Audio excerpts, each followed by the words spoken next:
Just here to welcome everyone. Our guest artists from Arete, our partners, Beles Artes and R2R. Thank you for working with us to have these programs, specifically this artist talk and an exhibition that will be opening after at the third floor by our guest artist Tao. And so at this point, I'd like to call on Jana Casar to give a few words about their partnership with Art Labor. Jana Casar of Beles Artes. And Outpost. Thank you. Thank you, Boots, for having us once again.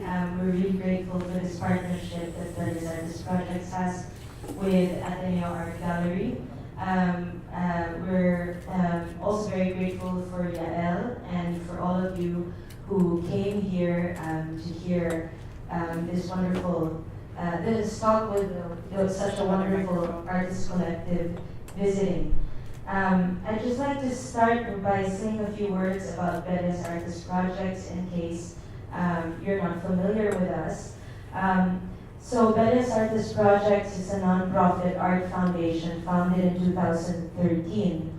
It is centered around providing space for artists to experiment and collaborate with craftswomen and men, respond to various local contexts, and engage with different communities in and outside of Bataan. At the very heart of the program is our residencies, which take place in our Las Casas Filipinas de Acuzar campus in Bagat, Bataan. The residencies provide resources and space to nurture established and emerging contemporary artists, allowing them to experiment with traditional craft techniques and artistic practices, thereby preserving these important aspects of Filipino culture. The program has supported various artists such as Nog Vital, Pavel Alcomer, Lucy Raven, Isabel and Alfredo Aquilizan, Isay Rodriguez, and many others. We have a Manila gallery and library, art library that's free and open to all, called Beles Artes Outpost. And we encourage everyone to engage with the local art scene, as well as promote artistic exchange between the Philippines and the rest of the world. We're very honored to have Art Labor to join us in a residency at BAP. We've been having this discussion with them for a while, and what's very unique about them is that not only are they your typical artist collective, but the way that they collaborate and really create impact within different communities is remarkable.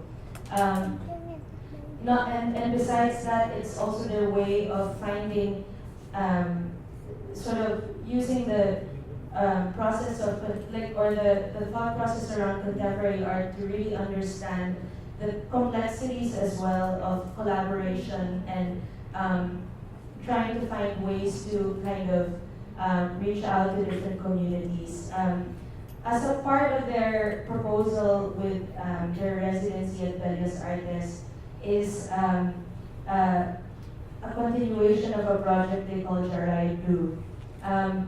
The Jarai artists are a community of artists that they collaborate with from a tribal community in Vietnam.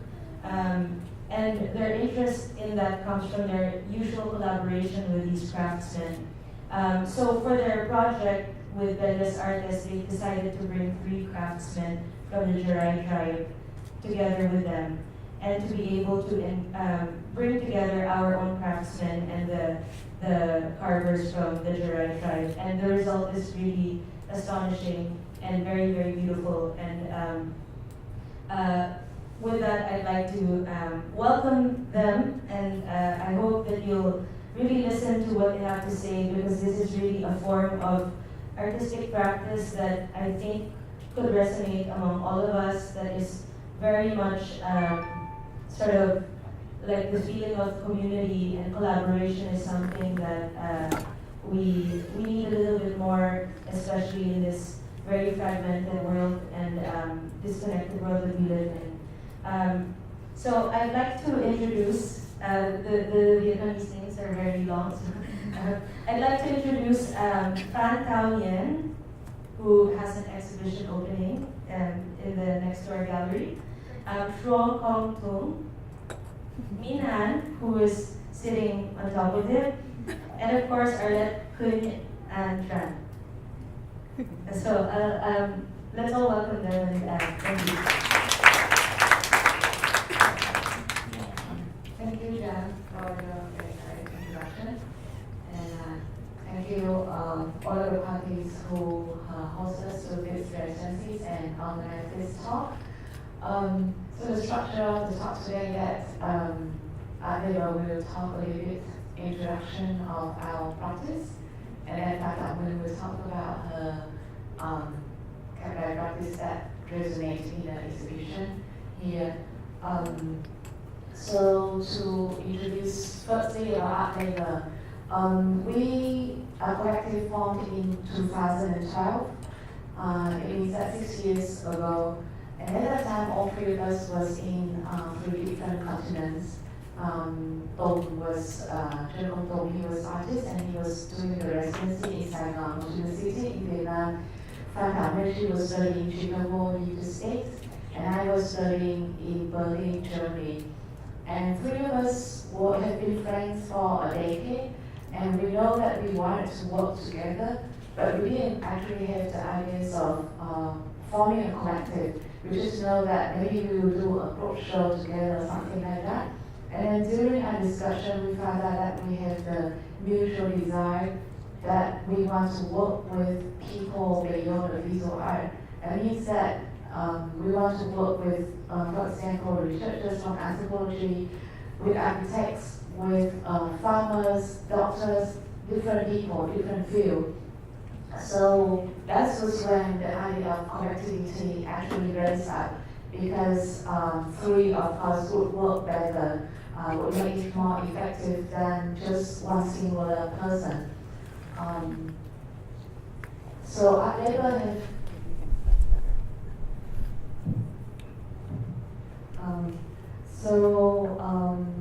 the name art labor, what does it actually calculate meaning?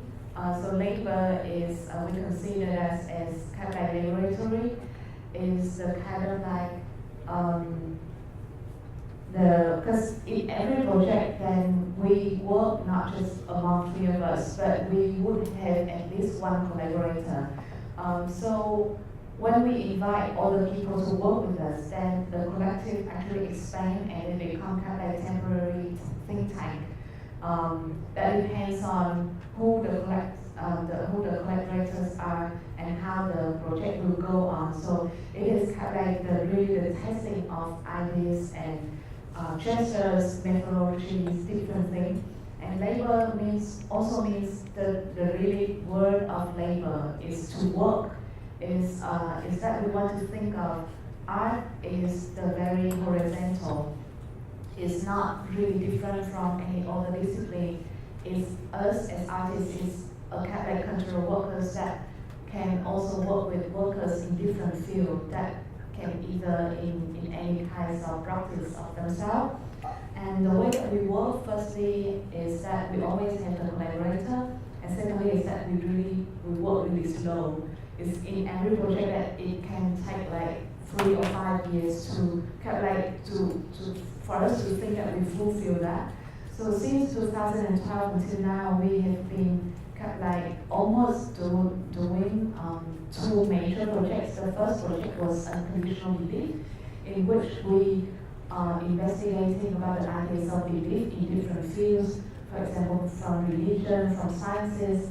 And then the second one is the Shiraidu, in which we go to the rural areas and working with different communities. And then the third one that we have just started this year is that we research about the coffee beans, the Robusta coffee beans, the distinctive beans in Vietnam. So this talk we will go quickly through this 3 journeys of us in the last 6 years. So unconditional belief is the project that we as I said, we investigating about the ideas of belief that can be kind of like the Christianity, how the Christianity was introduced into Vietnam by the French colonial. So it can be the study of the colonialism, or it can be the study of the kind of like animist belief in Vietnamese culture, and that is being kind of oppressed by the current government. Or it can be the belief of in sciences of how the science prove and make other people through the facts. So the process of the work in the 3 years is that we have many activities. For example, in the pictures you can see that we host a workshop to discuss about the symbolism of belief within the history and anthropology. So over there we have a workshop with the anthropology student in University of Social Sciences and Humanities. And over here we have the art workshop with the children in ophthalmology hospital. And in that class we also testing the ideas of how the children kind of believe in what they see when they have the disease in their eyes that they cannot really see clearly as normal people. So how they would perceive the word and draw that word and play with the colors of play with that perspective. So we have an exhibition at Sunlight where we showcase artworks that in the ideas of contemporary art, but we also publish books. In the book, this book that we consider the book as a form of exhibition. So we ask all the collaborators, for example, filmmakers and anthropologists and curators who can contribute their ideas of belief into the book. So in the book we have like pop-up sculptures, mini exhibitions showcasing how in the history of in different parts of the world, from Middle East, from Europe, from Asia, that people think about belief, about the cosmology, how they kind of resonate about the cosmology of the human. And then we also go to the ophthalmology hospital in Saigon to work with the doctors and the patients there. The building of this, so this hospital is also a very interesting building for us. At first, because before 1975, before the war ended, it used to be the General Hospital, and this hospital was founded by the French during the French colonial time. And at that time, when the French they opened this hospital, it was at the same time the monastery and the hospital. So for us, it's really interesting how the religion used the sciences to kind of heal the people and then to persuade the people to follow the religion. And then after 1975, when the communist soldiers and government kind of expand, unite the country, and they turned this hospital into only focus on to treating the eyes as ophthalmology. And for us, it's really interesting twist of the kind of political treating to the hospital when they remove all of the religious personnel who used to work here, and then remove also all the departments of the hospital and focus only with the eye. It is like a kind of metaphor that now it's only the sciences that to heal the patient and that to kind of make them see the world better.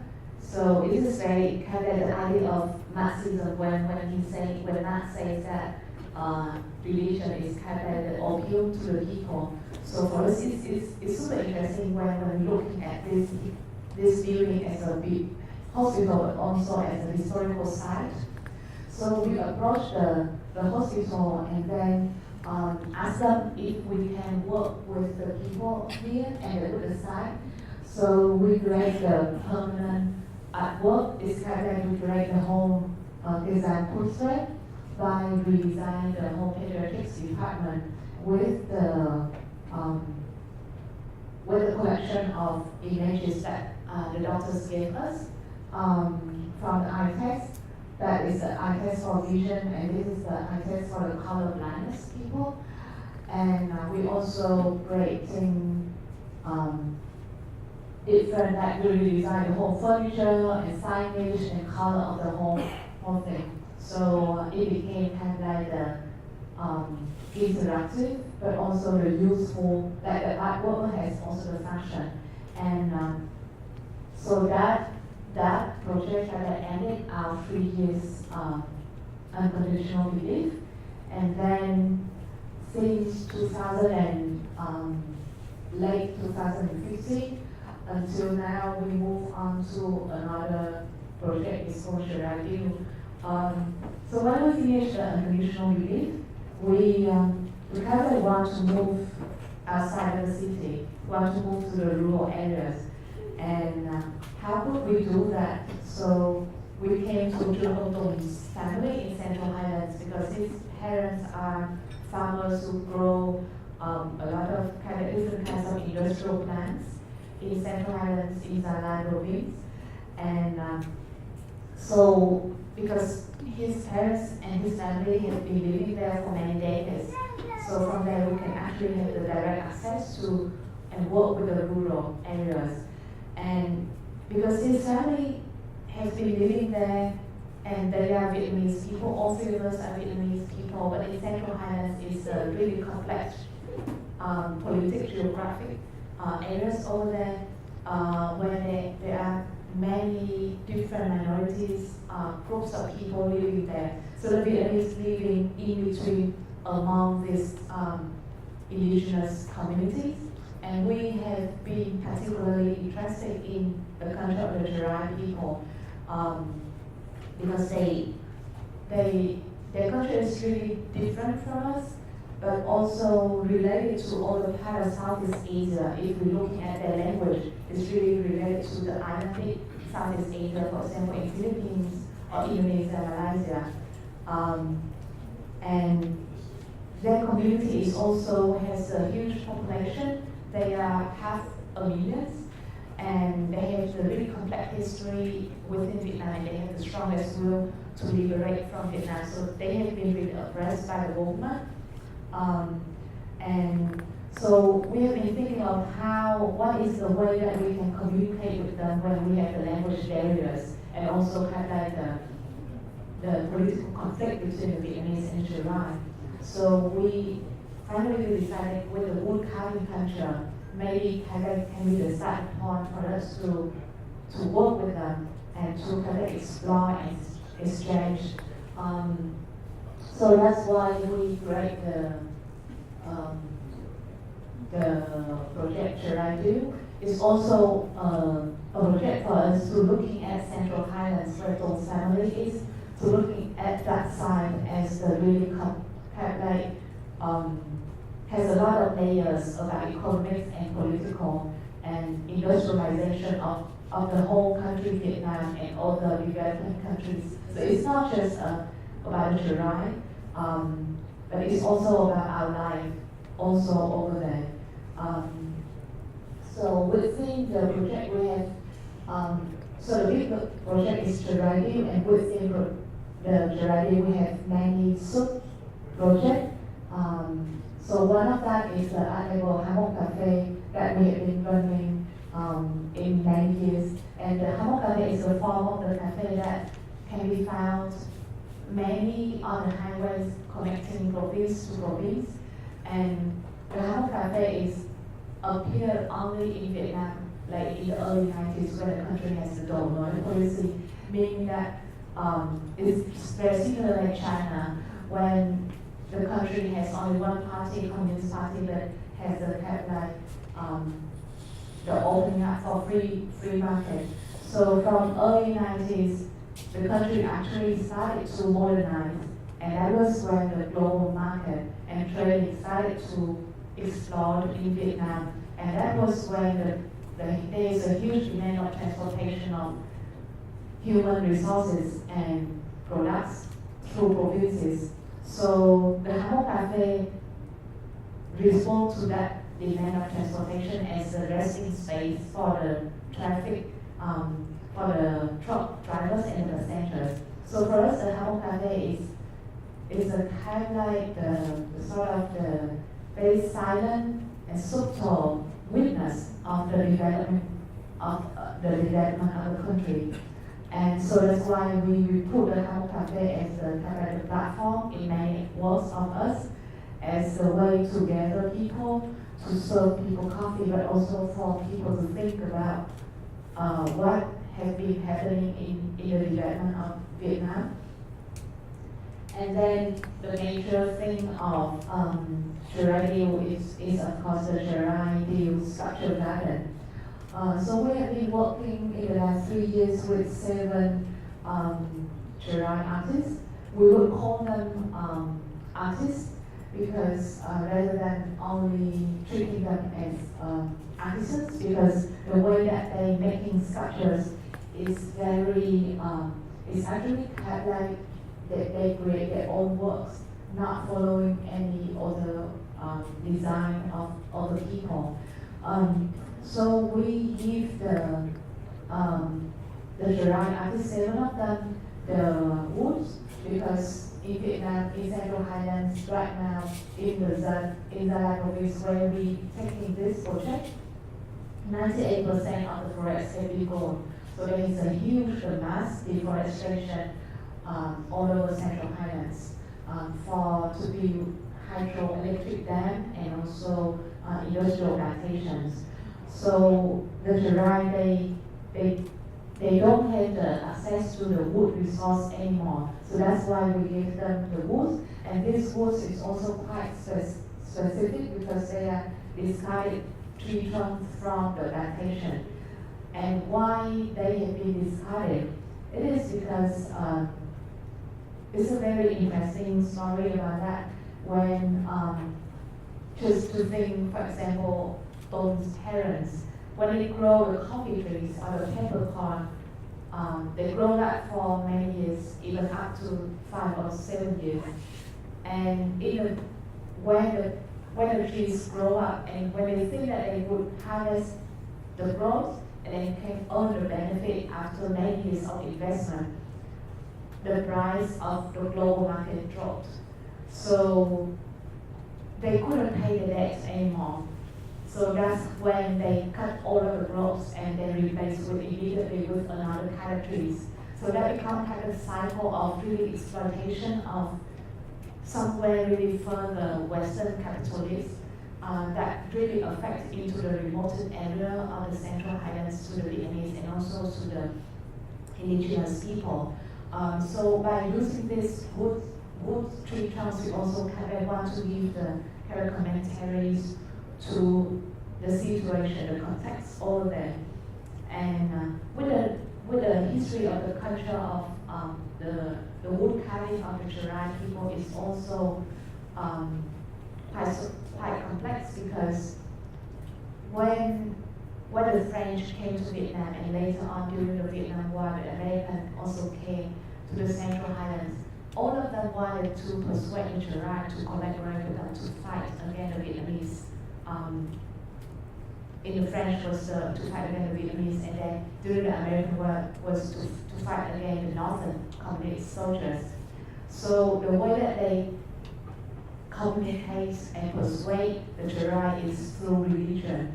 So they have started to convert them into Catholics or into Protestants. And when they have been converted, of course, there are some good signs of these conversions. So, for example, the way of their lifestyle, some of that has been modernized and become kind of more productive. But also they have to abandon many of their rituals, and one of them is the wood carving cultures, because these sculptures was made for we can see some of the sculptures here, was made for the tomb, kind of the funeral, and after so this funeral ceremony is kind of part of the Vietnamese belief.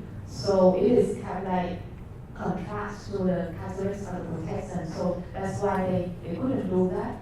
And so Chirayu is we kind of trying to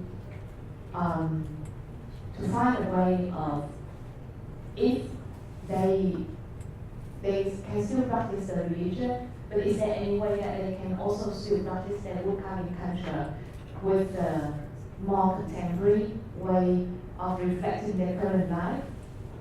So we have been organized many exhibitions for the woodcarving artists. For example, here that you can see in one village, and the day of the exhibition is kind of become the festival of the villagers. When people will come really early in the morning and cook together, then people eat and drink together and see the sculptures, and at night we did the screenings. For example, we did also the photo exhibition, and then we did screenings. So gradually, like hundreds of villagers came, and for example, the last exhibition that we did, there was a huge group of contemporary circus performers from Saigon, like 50 of them. They also took the bus and came to Central Highlands and joined us, and then thousands of villagers from different villages also came here to celebrate. So it became kind of like the process of engaging and celebrating together. It's not just an art exhibition anymore. And in every time that we do exhibition, we also invite people from all the disciplines who are interested in the Central Highlands and the Chirayu culture came to kind of networking. For example, anthropologists or sustainable craft entrepreneurs also came to do, maybe they can develop any kinds of tool for these artists can earn more living. So these are the names of several villages that we did in the Zalai province. And here I show you the portraits and works of some 7 artists. So you can see that each of the artists has a very distinctive style. For example, Ye, his work is kind of like very abstract, and he plays a lot with color, with glue. He often uses a lot of pattern, and Raglan Le is he used the chalk to paint on the sculptures, so it has also very different colors. Kapui Han is the youngest artist work with us, and because at first we worked with his father, and then after half a year he saw his father working with us, and then he also started to carve. And he was only 20 years old at that time, so for us it is extremely meaningful when the younger generation they kind of like conscious about their this culture by themselves, and they started to collaborate with us. So his sculptures are kind of like very pure and naive, and this is his father. So he's more focusing on the expression, on the portrait. Ratlan Ateneo is more focused on the structure, something very architectural. Herman Head, he's focusing more on the human figures. So we decided to kind of like for this residency at Bella Artists, when we received the invitation from Jan and Etakan Dynamite, we thought that, okay, because in La Casa they have the really huge community of different workshops and artisans. So we would love really bring some of our Chirayu artists to come and then to see what kind of other wood carving can be, and how they can kind of experimenting also with their wood carving skill. So here, us was Kat Nguyen was missing in this photo. So we were in the storage of the wood in La Casa. This was on the first day that we were there. We came and we visited, looking like a little bit bad. So over there is that we came to the section of the wood that already been carved. So back to the ideas of, because when we work with these Cherokee artists, we always give them the wood. And some of the woods has really kind of specific shapes. So for example, the coffee tree just has many nuts on it. So when we came to La Casa, we also thought, okay, what if we also give them the woods that already has the characters on it, and then how they would experimenting with these woods. So over there was that we were selecting the wood that already been carved by the artisans in La Casa, and then here is that was Alfred, the artisans in La Casa, and he was kind of like showing how to use the small tools to carve, because traditionally the Cherokee wood carving use only the axe, so it's really expressive. The stroke is really big. So it is kind of like when you think of kind of expressionism, so it's really strongly emotional.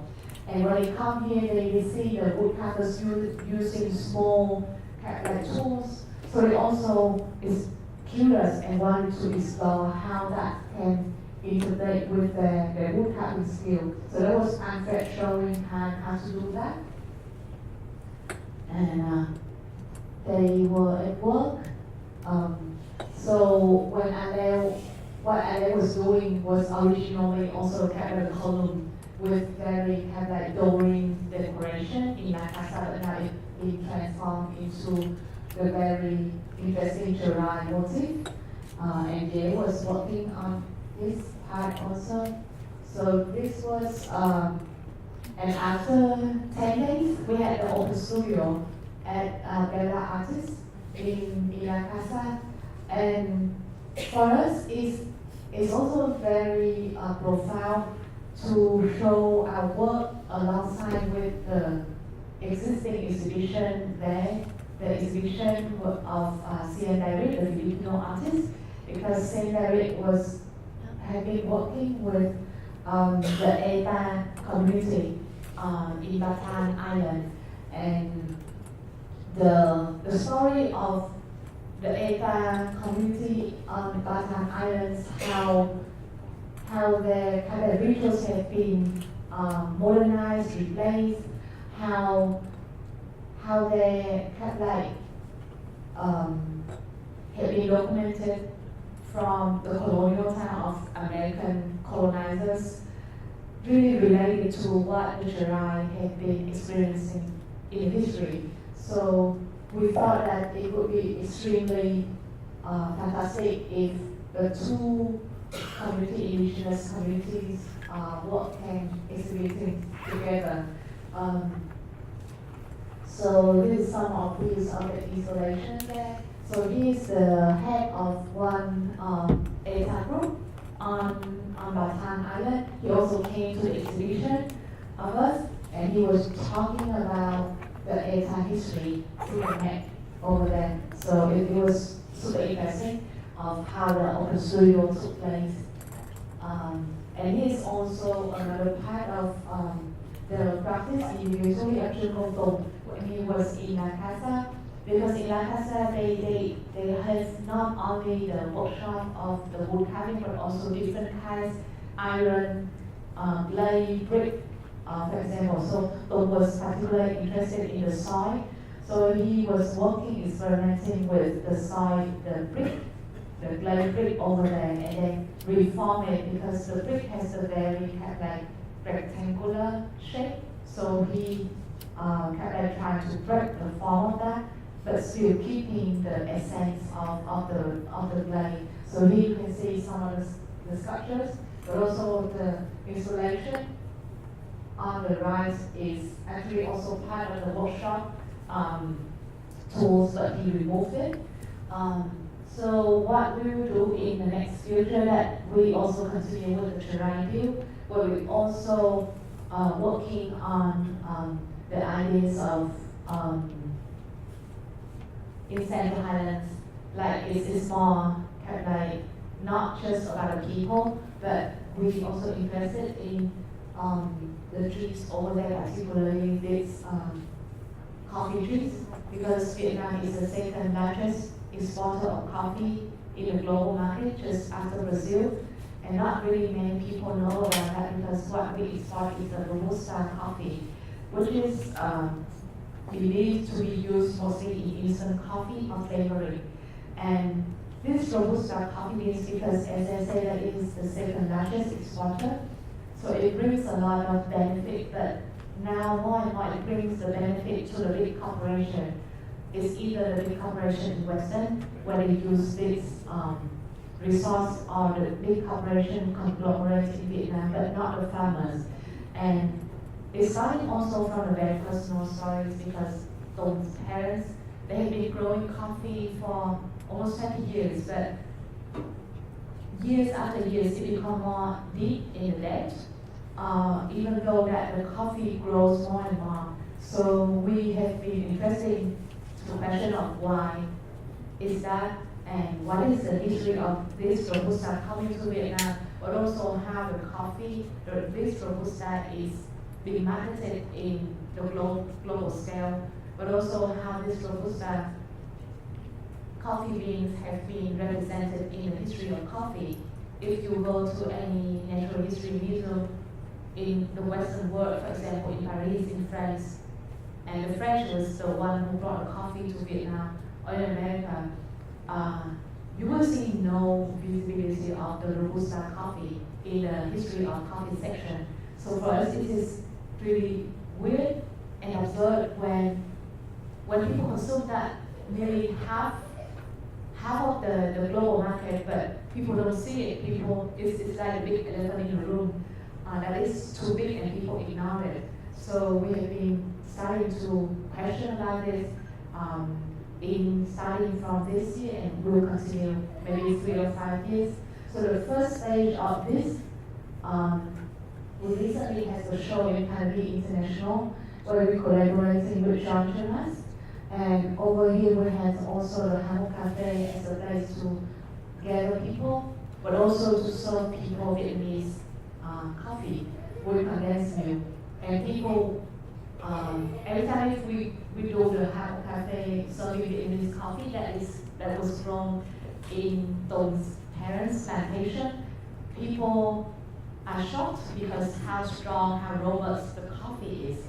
And so it's kind of become the sensation of the people to have the direct taste of it, and then people will start to question what that is and why we bring that over here. So we had in this exhibition in Canada, we had we saw coffee, we had coffee sculptures and coffee paintings on the wall, and the imaginative jungles painted by John Jonas. The cards was made by Tong's father and hung on the ceiling. So here was that we serve the coffee as our life of waiting for coffee. Maybe hopefully that someday we can serve the Hamo Cafe here in the Philippines. So that is our first stage of this future project. And it's also end our talk. So maybe later you can question us in Q&A. So now will be the part of Thảo Nguyên and Arthur. Yeah. Thank you.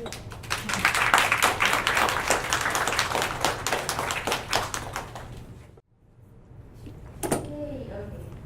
So hi again, my name is Lisa Ruiz. I'm co-founder and president of Drug Services. And I'm just going to share with you a bit of background about us.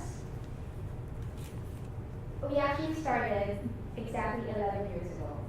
Our anniversary at least is November 22, 2007.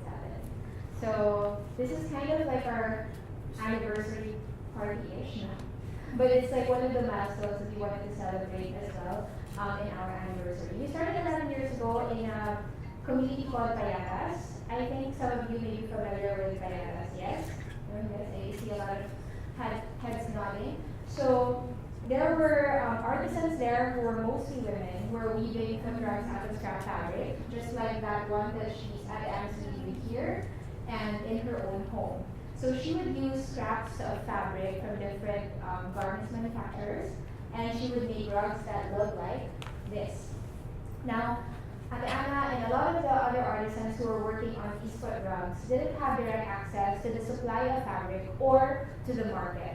So they would work the whole day and work really hard, but would still earn about 10 to 16 pesos a day for making these products.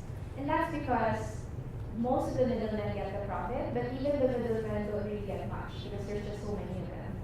So this is like the whole story of the rug, like how it started. So 11 years ago, I graduated from Ateneo, and so now you know my age. But aside from that, we go to Bayanas and now to different communities as well, and saw that there's the situation that is like this, that people are being treated unfairly, and we could actually either do something about it or just say, you know, that's the way it is. We should just leave it as is and go on with our lives. But we decided that, you know, we should do something about this, and we should really try hard to do the transformation together. So ever since then, we've been transforming. So one of the first transformations we ever had was when we met Rahul Laurel. Are you familiar with Rahul Laurel?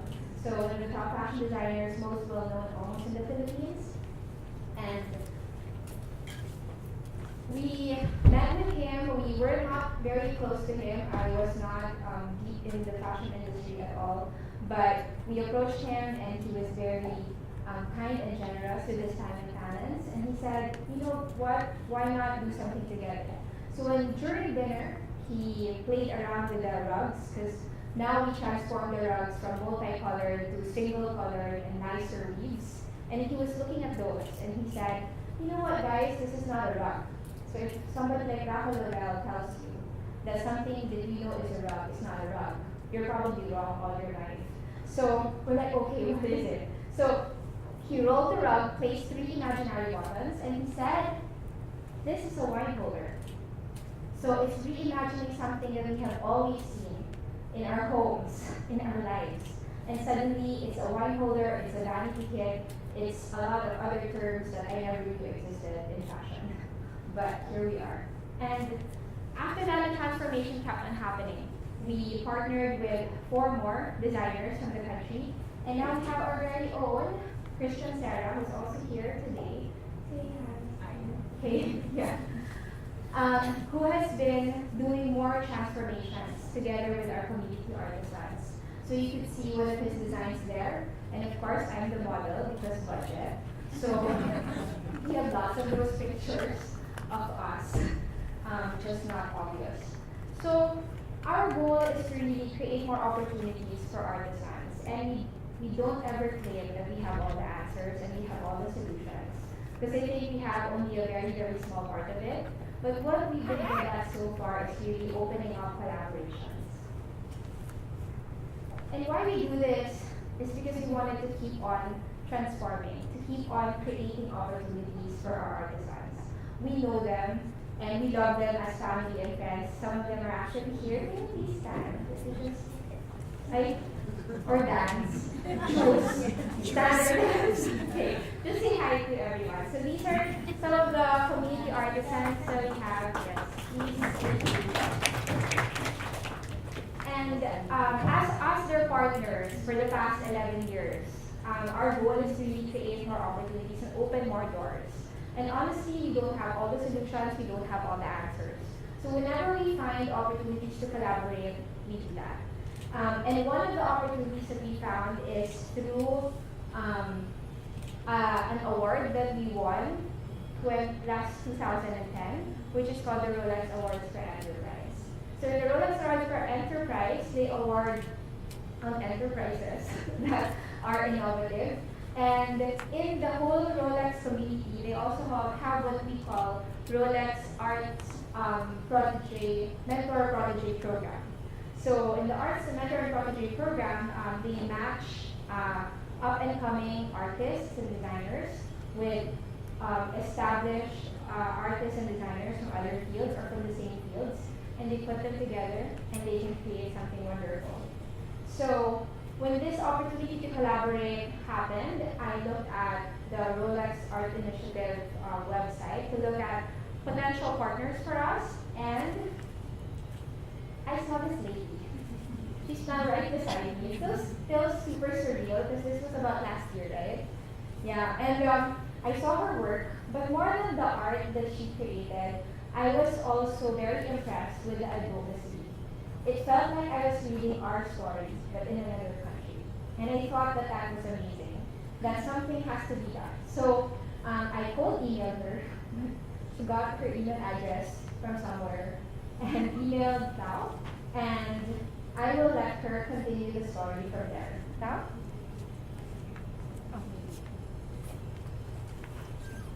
Thank you, Liz, for the introduction. So my knowledge about Red to Riches also come as a chance. When I was flying with Cebu Pacific to Boracay 3 years ago, it was my first time in the Philippines, and it was so strange to be on that island.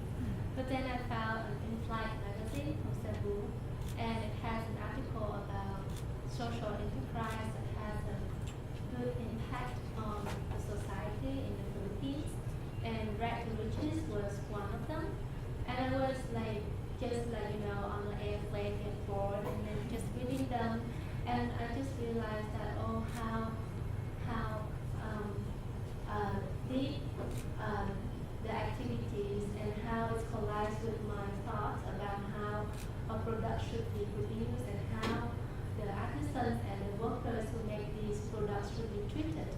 So after that, I just forgot about the article, but somehow it's really inspired me in a deeper way. So I just go on with my art practices and never have a thought of maybe I would have a chance to collaborate with a fashion house or like a social enterprise that I didn't ever encompass. But when Reese approached me to do collaboration supported by the Rolex Collaboration Fund, I realized that immediately I have to say yes. It's a new adventure for me. It's totally new. I never met her. I never know the community. I always focus on my own artwork with the collective and my own personal practice as a painter, video, and installation artist. So this image was taken in April 2018. So earlier this year, it was my first time to Manila, and when I came to Manila, Reese and her wonderful people in Red to Riches take me to visit the Homa community, where I actually saw the environment and see how the artisans, and many of them are women, make the brooches in their home. And what inspired me the most is the urban setting of Manila, and sometimes people see it as not so nice looking or messy, but I see corners that have a lot of beautiful imaginations, like the greenery in the house, or like how the woman saved up their savings and opened up their window shops. And that inspired me so much that when I come back to the office, I run a workshop. So it's a simple painting workshop, but the workshop is using painting of watercolor on silk. And I will explain later why I choose this particular silk from Vietnam to have a workshop with the artisans in Red to Riches. And also, I have gathered some ideas about the exhibition that I'm gonna develop for Red to Riches after my first trip to Manila, which lasted less than a week. So I decided to name the exhibition "To Paint, to Weave." So basically, it combines two basic elementary gestures of myself, who is trained as a painter, and of the artisans in Manila who weave, and most of the time weave it's a basic weave, it's not so somehow people think, oh, it's not so sophisticated, it's not like a piece of beautiful textile, but somehow it's so functional, it's so basic. So I decided to combine these two elements to paint, to weave as the main topic of my exhibition.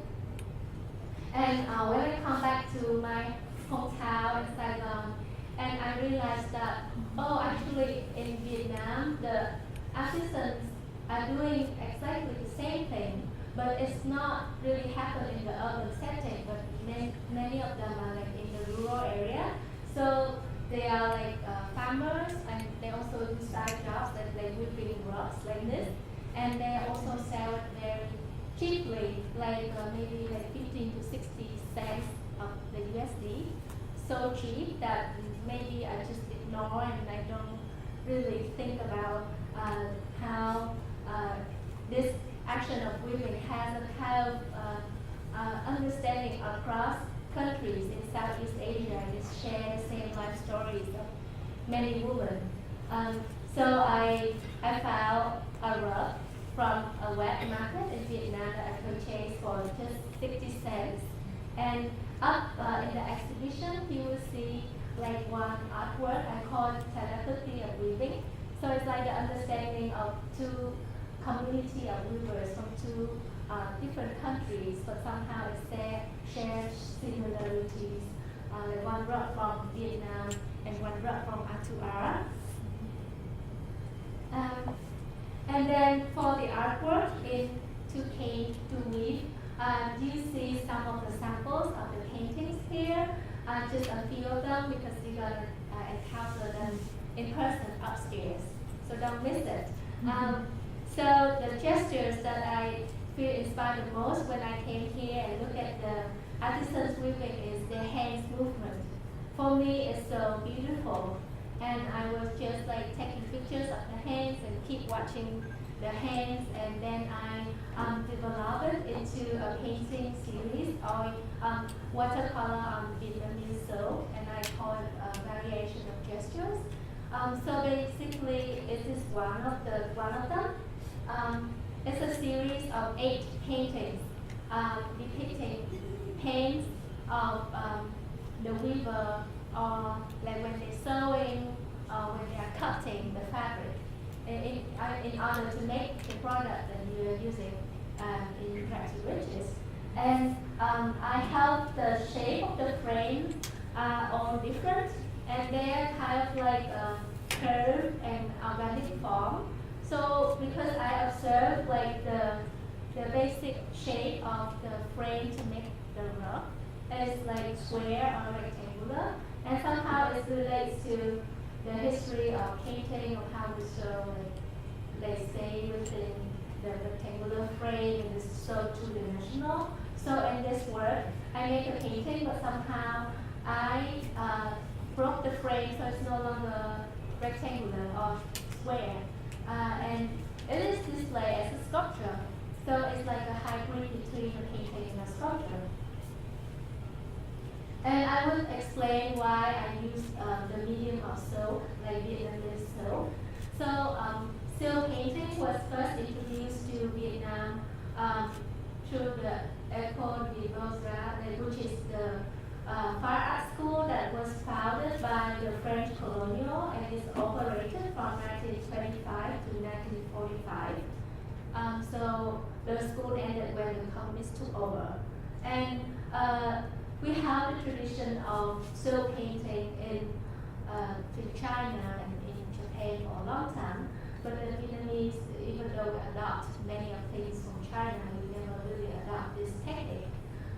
But only when the colonial came and they really developed a curriculum that have a combination of Western oil painting and some technique that they consider local, such as woodblock printing or silk or lacquer. And then we have the first generation of master artists from this school. And the silk painting somehow during the years it's kind of become unpopular, and in recent years there is a sudden revival of the material of silk for painters, and it's more and more Vietnamese painters are practicing the silk painting. And I'm not a silk painter, like I do many things like oil and installation and video, but when I came to Arete, I suddenly feel that because the silk, usually people consider it to make garments and for clothing. So, and I feel the relationship with the fabric that Arete is using, and the silk, many people consider it as like a high-end material. It's so expensive, not many people can wear it. And the material in Arete are like recycled fabric and really upcycling the fabric. So I feel this nice contrast, and I want to depict the action of weaving the cheap cotton fabric onto a material that seems precious. And this image I took is when I visited artisan house in Hà Nam province, which is on the north of Vietnam. And this is where they can, it's a family run, it's just like one machine and then two weavers, and they run still specialized for painters. And I realized that when I look at this, I really want to use the material from this workshop to make the painting for Arete. And so this is one, not my work. This is a painting, silk painting by Vietnamese artist Nguyễn Phan Chánh, and he is considered like the father of the silk painting technique history in Vietnam. So he is studied in the colonial school. He knows French, but he knows also known language, which is like Vietnamese, but written in Chinese character, and he also knows Chinese, which is the official written language of Vietnam before the French came. So this man is considered the father of the silk painting because he can depict so well the color of the rural area of Vietnam, which is the brown color. And many artists, Vietnamese artists at that time, when they go through that school, they are actually upper or middle class that can speak French, and they depict women in very beautiful, like traditional outside dress and vibrant color. But he decided to depict the farmer, the rice seller in the rural setting, and the dominant color is the brown color, in which many people use to dye their clothes with. So it's like the ideal color for the woman in the rural area in Vietnam.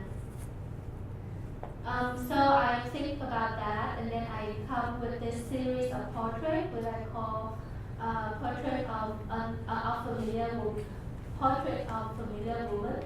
So aside from the series with the paints, gestures, I also depict a series of portraits with this kind of straightforward portraiture. But then I decide to remove the artisans from his or her original setting, and somehow it's become romanticized and idealized. So, for example, I imagine a woman from eye to eye living under the shade of the mango tree, which seems quite very stereotypical. But when I consider the time I spent here, and I cannot help myself to romanticize the action. And it's really a personal way of thinking about the act of living. And I want to end the series of images with the image of a piece of silk that is stretched on the stretcher, but there's no image. So you can imagine an image appears here. And when you come upstairs, it's the work that you can interact with. So most of the time painting a frame, you cannot touch it, you can only watch. This one you can touch the surface of the silk. So you can maybe try to make a conversation between the fabric from Vietnam and the action of living and the fabric from the Philippines. Thank you, Tao. Tao is actually a multi-awarded artist and has exhibited all over the world. So we're very honored to have her in Arete. She went around, when was that? April this year, just this year. and taught our artisans how to do the painting. So you saw their work.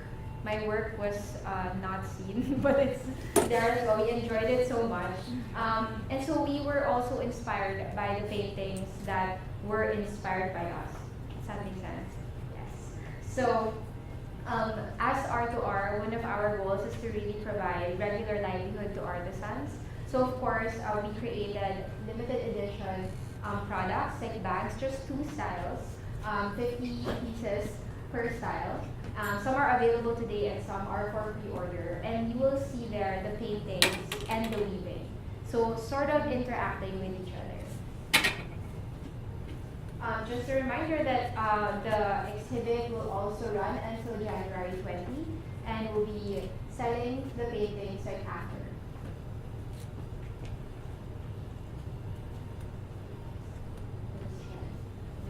Okay, so one of the reasons I mentioned earlier about our collaborations with artists and designers, artists like Frau, is because we want to always challenge ourselves and to push our boundaries, push our limits, and maybe see more solutions that we haven't seen before. And this is also one of the reasons why we are here today in this institution.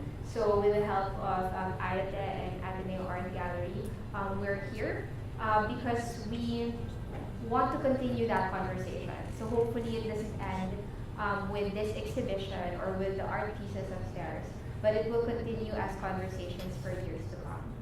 So with that, I would like to welcome all of you. First to some refreshments outside, but also to the exhibit upstairs. So it will be, go to, left and then stairs. That's the curved gallery, so where you see the exhibit, and we'll be around for any of your questions. Thank you.